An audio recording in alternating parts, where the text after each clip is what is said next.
দুই সমান্তৰাল প্ৰবাহৰ মাজৰ বল দুডাল পৰিবাহী এ আৰু বি এৰ মাজেৰে চালিত প্ৰবাহ আই এ বি পৰিবাহীডালৰ মাজে চালিত প্ৰবাহ আই বি পৰিবাহী দুডাল ডি দূৰত্বৰে পৃথক হৈ আছে ডি দূৰত্বৰ ব্যৱধানত ৰখা হৈছে পৰস্পৰে পৰস্পৰৰ ওপৰত বল প্ৰয়োগ কৰিব সেই বলৰ প্ৰকাৰ ৰাশি আমি নিৰ্ণয় কৰিবলৈ গৈ আছোঁ প্ৰযুক্ত বলৰ প্ৰকাৰ ৰাশি নিৰ্ণয় কৰিবলৈ যোৱাৰ আগতে আমি দুটা কথা চাই লওঁ প্ৰথম কথা যেতিয়া কোনো পৰিবাহীৰ মাজেৰে প্ৰবাহ চালিত হয় তাৰ চাৰিওফালে এখন চুম্বক ক্ষেত্ৰ উৎপন্ন হয় আৰু সেই চুম্বক ক্ষেত্ৰখনৰ মান আমি বায়'চেভাৰ্টৰ সূত্ৰ নাইবা এম্পিয়াৰ বৰ্তনীৰ সূত্ৰ প্ৰয়োগ কৰি নিৰ্ণয় কৰিব পাৰোঁ এডাল প্ৰবাহ চালিত পৰিবাহী আই প্ৰবাহ চালিত হৈছে এই প্ৰবাহ চালিত পৰিবাহীডালৰ পৰা ডি দূৰত্বৰ এটা বিন্দু পি লৈছোঁ এতিয়া পি বিন্দুত চুম্বক ক্ষেত্ৰখনৰ মান আমি এম্পিয়াৰ বৰ্তনী সূত্ৰ প্ৰয়োগ কৰি কেনেকৈ নিৰ্ণয় কৰিম প্ৰথমে আমি এম্পিয়াৰ লুপ এটা বিবেচনা কৰিব লাগিব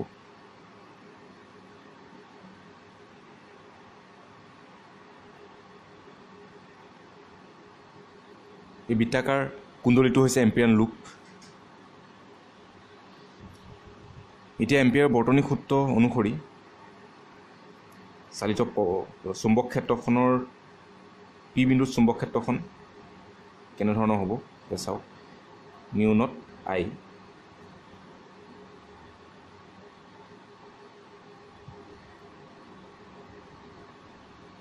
এতিয়া আমি যদি এটা ডাইৰেকশ্যন লৈ লওঁ এইটো দিশত আৰু ইয়াত চুম্বক ক্ষেত্ৰখনৰ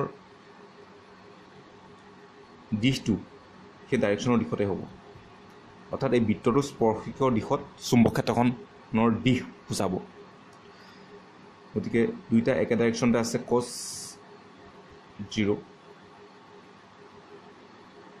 ইয়াত আৱৰি ৰখা প্ৰবাহটো আই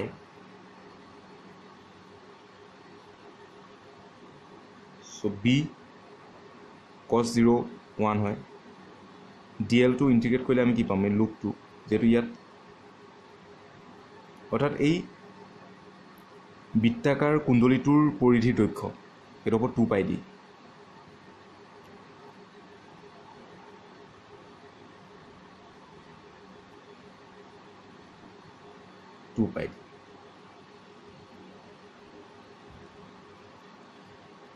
গতিকে এইটো হৈছে চুম্বক ক্ষেত্ৰৰ প্ৰকাৰ ৰাশি পি বিন্দু এতিয়া ধৰি লওক এইডাল এ পৰিবাহী বুলি ধৰি লওক গতিকে ইয়াৰ মাজে চালিত প্ৰবাহ আই এ তেতিয়াহ'লে আমি ইয়াত আই ঠাইত কি লিখিম আই এ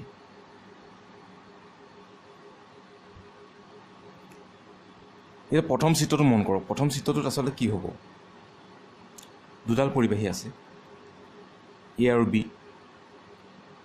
দুইডাল পৰিবাহীৰ মাজে প্ৰবাহ চালিত হৈ আছে আই এ আই বি গতিকে দুইডাল পৰিবাহীৰ প্ৰত্যেকৰে একোখন নিজা চুম্বক ক্ষেত্ৰ থাকিব চুম্বক ক্ষেত্ৰ উৎপন্ন হ'ব এতিয়া আই এ পৰিবাহীডালে উৎপন্ন কৰা চুম্বক ক্ষেত্ৰখনক আমি লৈছোঁ বি এ হিচাপে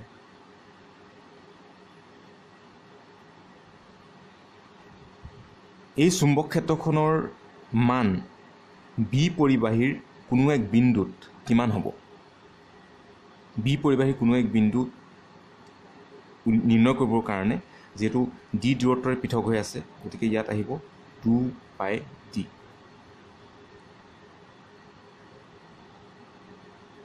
আমি উলিয়াইছোঁ আই এৰ কাৰণে চ' এইফালে আহিব মিউ নট আই চ' ইয়াৰ পৰা আমি বি এ পাম mu naught I A by 2 pi D গতিকে এই পৰিবাহীডাল যিডালৰ মাজে আই এ প্ৰবাহ চালিত হৈছে সেই পৰিবাহীডালে বি পৰিবাহীৰ কোনো এক বিন্দুত উৎপন্ন কৰা চুম্বিক ক্ষেত্ৰ প্ৰকাশ ৰাশিটো হৈছে B A equal mu naught I A by 2 pi D D কথাটো বুজিবলৈ খুব সহজ ইয়াত আমি পি পইণ্টত উলিয়াইছিলোঁ চুম্বক ক্ষেত্ৰ এতিয়া ইয়াত পি পইণ্টৰ ঠাইত এই পৰিবাহীডালৰ এটা পইণ্ট তেনেধৰণে বিবেচনা কৰিলেই হ'ল। তথাপিও ইয়াত মই আকৌ এটা চিত্ৰ আঁকি দেখুৱাই দিছোঁ কেনেধৰণৰ হ'ব। গতিকে এই পইণ্টটোত যদি আমি উলিয়াব বিচাৰোঁ চুম্বক ক্ষেত্ৰখন, তেতিয়া প্ৰথমে আমি এটা এম্পিয়ান লুপ আঁকিব লাগিব। গতিকে এইটো হৈছে এম্পিয়ান লুপ। গতিকে আমি এতিয়া উলিয়ালে কি পামগৈ, বি এ মানে আই এৰ কাৰণে উলিয়াইছোঁ। গতিকে আই এৰ প্ৰবাহচালিত কাৰণে ইয়াৰ এইটো পইণ্টত কিমান চুম্বক ক্ষেত্ৰ উৎপন্ন হ'ব, বি এ 2πd μ0 আই এ। যিহেতু এই এম্পিয়ান কুণ্ডলীতে আৱৰি ৰখা প্ৰবাহ কি, আই এ নহয় জানো, আই এ প্ৰবাহ সামৰি ৰাখিছে, so' I A B A equal to μ0 I A by 2πd। আৰু এটা কথা মন কৰিব যে চুম্বক ক্ষেত্ৰখন কেনেকুৱা হ'ব, অন্তৰ্মুখী হ'ব নে বহিমুখী। তাৰ কাৰণে আপুনি সোঁহাতৰ বুঢ়া আঙুলিটো প্ৰবাহৰ দিশত ৰাখি পেলাই বাকী আঙুলিখিনি পাক খোৱালে যিটো দিশ পাম, সেই দিশে চুম্বক ক্ষেত্ৰখনৰ প্ৰকৃতিটো দিব, অন্তৰ্মুখী নে বহিমুখী। গতিকে ইয়াত বুঢ়া আঙুলিটো প্ৰবাহৰ দিশত ৰাখিলোঁ, বাকী আঙুলিখিনি পাক খোৱালোঁ। বাকী আঙুলিখিনি কোনফালে পাক খাইছে, ভিতৰৰ ফালে পাক খাইছে, চ' অন্তৰ্মুখী। অন্তৰ্মুখী হ'লে হ'ব ক্ৰছ, অৰ্থাৎ আই এৰ কাৰণে উৎপন্ন চুম্বক ক্ষেত্ৰখন হৈছে অন্তৰ্মুখী।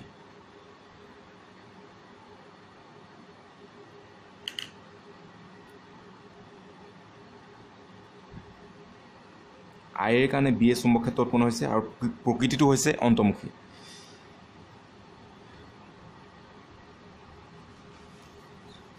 চ' প্ৰথমতে আমি সেইখিনি কৰিছিলোঁ। ধৰা হ'ল আই আৰু আই বি সুস্থিৰ প্ৰবাহ চালিত দুডাল সমান্তৰাল পৰিবাহী ডি দূৰত্বৰে পৃথক হৈ আছে।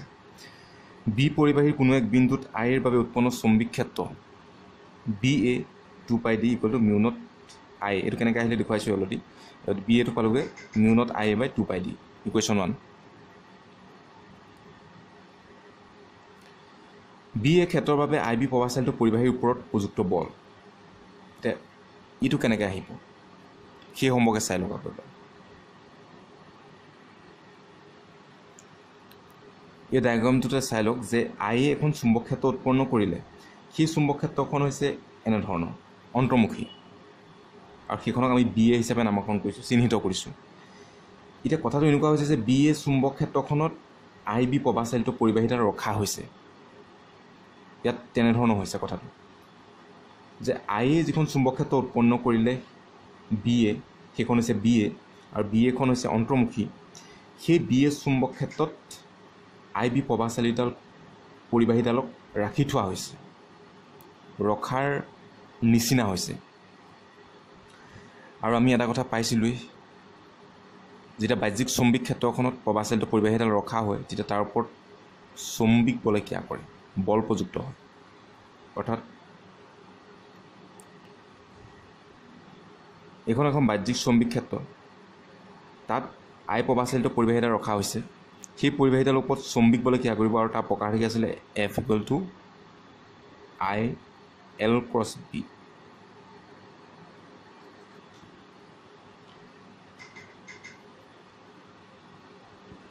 বলৰ দিশ নিৰ্ণয় কৰিবলৈ ফ্লেমিঙৰ লেফ্ট হেণ্ড ৰুলটো ইউজ কৰিব, যদিও কিতাপত সোঁহাতৰ নিয়ম এটাৰ কথা উল্লেখ আছে। এতিয়া চাওক যে আই বি পৰিবাহীডালৰ ওপৰত প্ৰযুক্ত বল কিমান, এফ কিমান হ'ব। যদি আমি এই ফৰ্মুলাটো সহায় লৈ পেলাই লিখোঁ, কাৰ ওপৰত প্ৰযুক্ত বল, আই বিৰ ওপৰত। এতিয়া চুম্বক ক্ষেত্ৰখন ইয়াত কি আছে, B A, L cross B A, এনেকুৱা হ'ব। বি এ চুম্বক ক্ষেত্ৰ ৰখা হৈছে, আই বি পৰিবাহীৰ ওপৰত প্ৰযুক্ত বল, তাৰ প্ৰকাৰটো হৈছে। এতিয়া ইয়াত ক্ৰছটো চালে কি পাম আমি, আই B L B A sign থিটা। থিটাটো হৈছে এল আৰু বি এৰ মাজৰ কোণ। এতিয়া বি এখন আছে অন্তৰ্মুখী ভিতৰৰ ফালে, আৰু এলৰ দিশটো কেনেকৈ উলিয়ায়, এলৰ দিশটো হৈছে প্ৰবাহৰ দিশৰ সদিশ। প্ৰবাহটো যি দিশত বৈছে সেইটোৱে এলৰ দিশ।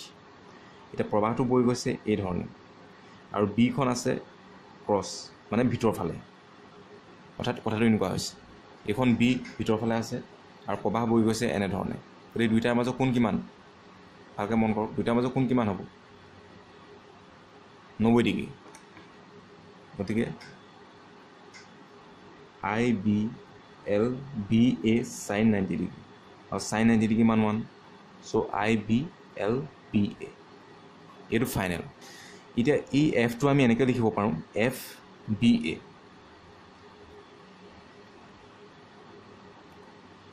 এফ বি এ লিখাৰ অৰ্থ এইটোৱে যে বিৰ ওপৰত প্ৰযুক্ত বল বি পৰিবাহীডালৰ ওপৰত প্ৰযুক্ত বল এই পৰিবাহীডালে উৎপন্ন কৰা চৌম্বিক ক্ষেত্ৰৰ কাৰণে সেইকাৰণে B A F B A B পৰিবাহীডালৰ ওপৰত প্ৰযুক্ত বল এই পৰিবাহীডালে উৎপন্ন কৰা চৌম্বিক ক্ষেত্ৰৰ কাৰণে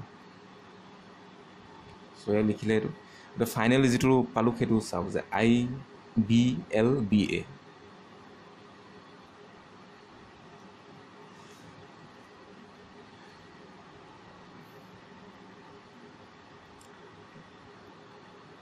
চ' এফ বি এটো কিমান পালোঁগৈ L I B B A L ইয়াত ডাইৰেক্টলি লিখি দিয়া হৈছে আৰু কেনেকৈ এইটো আহিলে অলৰেডি মই দেখুৱালোঁ চ' আই বি ইয়াত বি এৰ যিটো প্ৰকাৰ ৰাশি বি এৰ ঠাইত সেইটো লিখিছে mu naught I A by 2 pi D into L so' finally আমি সজাই লিখিলে এনেকৈ হ'ব mu naught I B into L divided by 2 pi D equation 2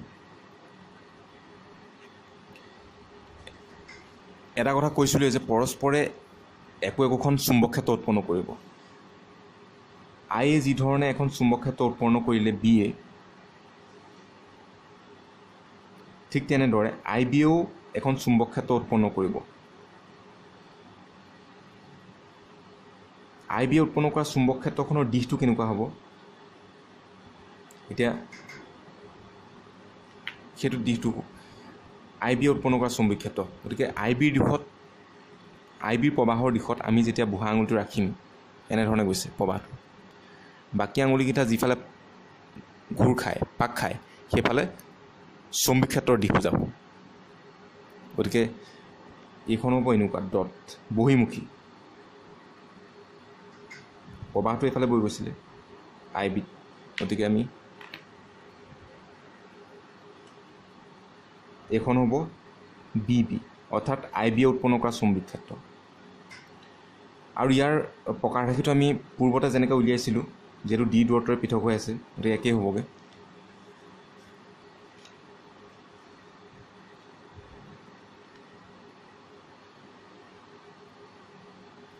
এই পৰিবাহীৰ কোনো এক বিন্দুত আই বিৰ বাবে উৎপন্ন চৌম্বিক ক্ষেত্ৰ B B 2 pi D equal to mu naught I B গতিকে B B equal to mu naught I B by 2 pi D equation 3 আকৌ আমি কি পাম যে বি বি ক্ষেত্ৰৰ বাবে আই এ প্ৰবাহচালিত পৰিবাহীৰ ওপৰত প্ৰযুক্ত বল ঠিক আগৰ দৰে এই যিখন চৌম্বিক ক্ষেত্ৰ আই বি এ উৎপন্ন কৰিছিলে সেই চৌম্বিক ক্ষেত্ৰখনে আই এৰ ওপৰত বল প্ৰয়োগ কৰিব সেই বলৰ প্ৰকাৰ ৰাশিটো আমি কেনেধৰণৰ হ'ব এফ এ বি অৰ্থাৎ আই এ প্ৰবাহচালিত পৰিবাহীৰ ওপৰত প্ৰযুক্ত বল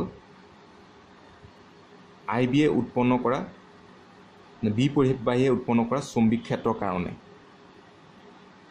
আই এৰ ওপৰত প্ৰযুক্ত বল বা এ পৰিবাহীৰ ওপৰত প্ৰযুক্ত বল বি পৰিবাহীয়ে উৎপন্ন কৰা চৌম্বিক ক্ষেত্ৰৰ কাৰণে সেইকাৰণে এ বি বুলি লিখা হৈছে এফ এ বি আৰু equal to I A B B L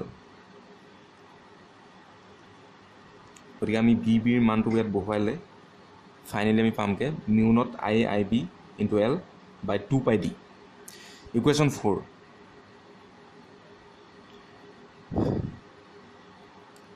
এই ক্ষেত্ৰত দুইটা বলৰ মান সমান কিন্তু দিশ বিপৰীত গতিকে F B A equal to minus F A B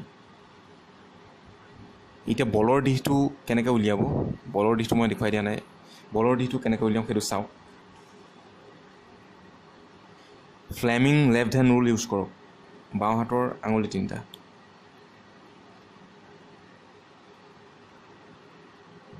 প্ৰথমে আইৰ ওপৰত প্ৰযুক্ত বলটো চাওঁ ইয়াত চুম্বক ক্ষেত্ৰখন বহিমুখী এনেধৰণৰ হ'ব। এটা কথা মন কৰক, FBI এইটো হৈছে এই বুঢ়া আঙুলিয়ে ফ'ৰ্চটো দিব, FBI আইটো চাওক, যিফালে প্ৰবাহ বৈ গৈছে সেইফালে আছে, এইফালে প্ৰবাহ বৈ গৈছে, এই আঙুলিটো সেইফালে আছে। বিটো বহিমুখী, অলৰেডি কোৱা হৈছে, বহিমুখীৰ কাৰণে বাহিৰৰ ফালে ওলাই আহিছে, গতিকে এইফালে আছে। গতিকে ফ'ৰ্চটো কোনফালে পৰিছে? ফ'ৰ্চটো এইফালে পৰিছে। গতিকে FABটো হ'ব এইফালে। এই পৰিবাহীৰ ওপৰত প্ৰযুক্ত বলটো এইফালে। এতিয়া এই বি পৰিবাহীডালৰ ওপৰত প্ৰযুক্ত বল, ইয়াত যদি আপোনালোকে বলৰ দিশটো উলিয়ায় তেতিয়াহ'লে বলৰ দিশটো হ'ব এইফালে। এতিয়া আপোনালোকে নিজে ট্ৰাই কৰিব বলৰ দিশ উলিয়াবৰ কাৰণে। ক্ৰছ আছে, সেইটো মন কৰিব। এইখন আছিলে বহিমুখী, এইখন হৈছে অন্তৰ্মুখী। এতিয়া চাওক যে দুইটা দিশটো অপজিট, দুইটা দিশ বিপৰীত। এটা দিশ এইফালে আছে, এটা দিশ এইফালে আছে। গতিকে অপজিট কাৰণে কি হ'ব? মাইনাছ চাইনটো আহিছে। ইয়াত আমি লিখিছিলোঁ FBA মাইনাছ FAB, মাইনাছ চিনটো অহাৰ কাৰণটো সেইটো।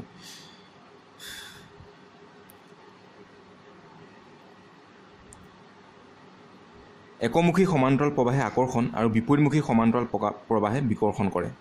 এতিয়া আকৰ্ষণ যে কৰিছে আমি ইয়াতে দেখা পাইছোঁ, দুইটা বল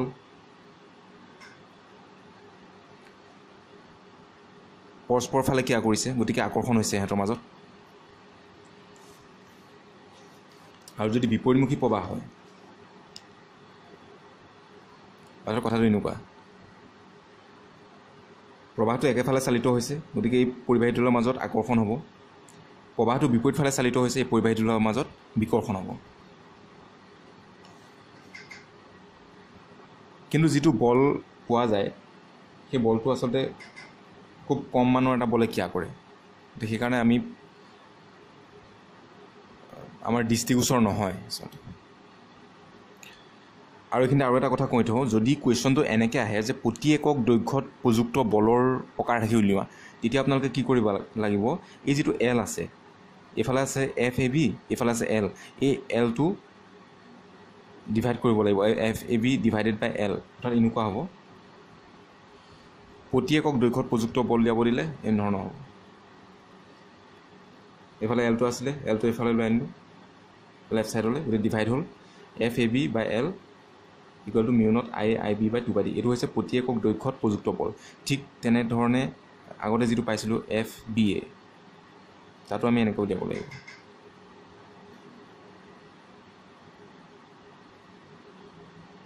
এইটো হৈছে প্ৰতি একক দৈৰ্ঘ্যত প্ৰযুক্ত বল।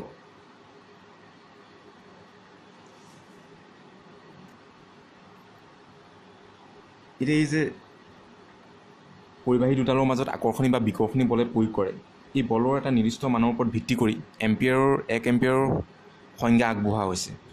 এম্পিয়াৰৰ সংজ্ঞাটো ইয়াত এনেধৰণে দিয়া হৈছে।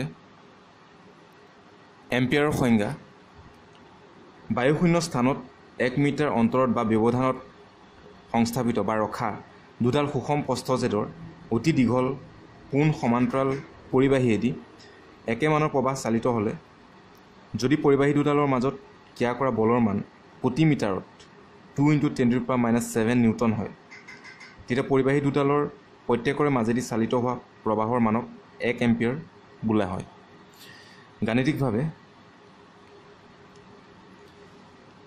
যিটো আমি অলৰেডি পাইছিলোঁ, F/2π IAIBL/D, অৰ্থাৎ অলপ আগতে আমি যিটো পাইছিলোঁ